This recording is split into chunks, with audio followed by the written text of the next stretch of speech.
Mes chers élèves, bonjour et bienvenue sur ma nouvelle vidéo concernant le vocabulaire. La leçon d'aujourd'hui, le sens du verbe selon sa construction.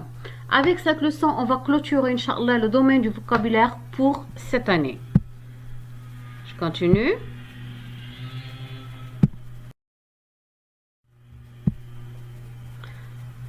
Tout d'abord, on doit savoir qu'est-ce que c'est que les catégories de verbes. Il existe deux catégories de verbes. Ceux qui demandent à être complétés, on les appelle les verbes transitifs.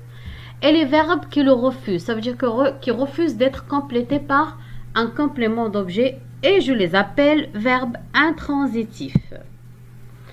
Les verbes transitifs admettent un ou plusieurs compléments d'objet. Exemple, l'écrivain imagine une histoire. Le verbe imaginer ici est complété par un COD parce que je pose la question imagine quoi une histoire.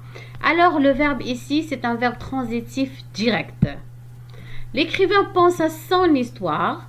Ici elle est complétée par un COI, alors c'est un verbe transitif indirect. Les verbes intransitifs. Les verbes intransitifs ne peuvent pas recevoir de complément d'objet. Exemple, les enfants pleurent, le blessé s'est évanoui. Les différents sens d'un verbe selon sa construction.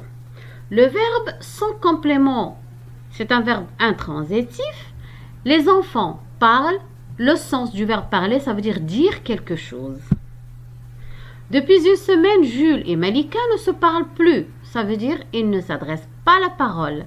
C'est adresser la parole. Ici, le sens de parler, c'est adresser la parole. Le verbe avec complément, verbe transitif. Exemple, notre professeur d'espagnol parle aussi le japonais. Alors ici, le sens du verbe parler, c'est s'exprimer en. Et s'exprime en anglais, en français, en japonais, etc. Un autre exemple, ce matin, nous parlerons de la pollution maritime. Alors ici, le verbe parler, c'est traiter un sujet. On traite le sujet de la pollution. Un autre exemple, actuellement, les médias traitent le sujet du corona. Ça veut dire parle du corona.